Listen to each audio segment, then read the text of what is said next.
Update muna nga tayo sa mundo ng basketball sa Gilas, Pilipinas sa SEA Games. Ilang players ng Thailand kumpiyansa at sinabing makukuha ng kanilang national team ang gintong medalya sa SEA Games, samantalang ang Gilas Pilipinas lineup usap-usapan at trending sa Thailand. Bakit kaya?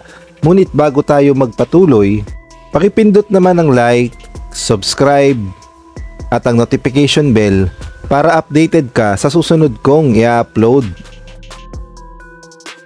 Kumpiyansa nga ang Thailand na kayang-kaya nilang kuhanin ang gintong medalya sa SEA Games at malamang ay nangangarap din silang talunin ang ating lineup na ipapadala sa SEA Games. At syempre buo ang kanilang loob dahil unang-una home court advantage dahil gaganapin ang laban sa kanilang mismong baluarte.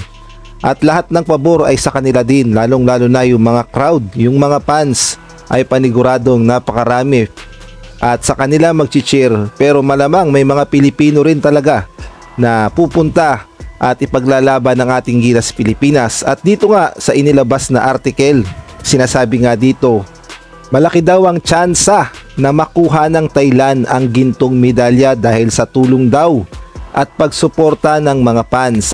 At dito nga ay malinaw na nakasulat, ang sabi nga, Thai men's basketball team will definitely win the gold medal. Ayan nga ang sinabi ni Chatanip Jakrawan.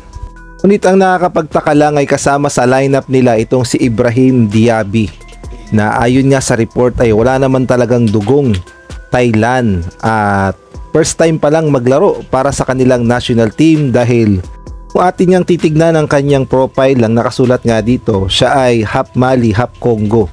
Ngunit ang sabi nga nila dito, lumaki daw sa Thailand at marunong daw magsalita ng Thailand o fluent daw. Kaya naman siguro naging local player sa kanila.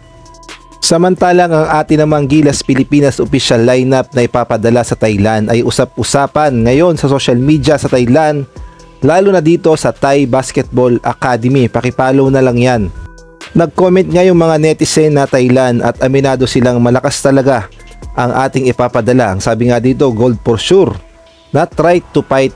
At ayan nga, tiwala pa rin sila at may respeto pa rin yung mga Thai sa ating Gilas Pilipinas na alam nating lahat na tayo pa rin ang hari pagdating sa Southeast Asia.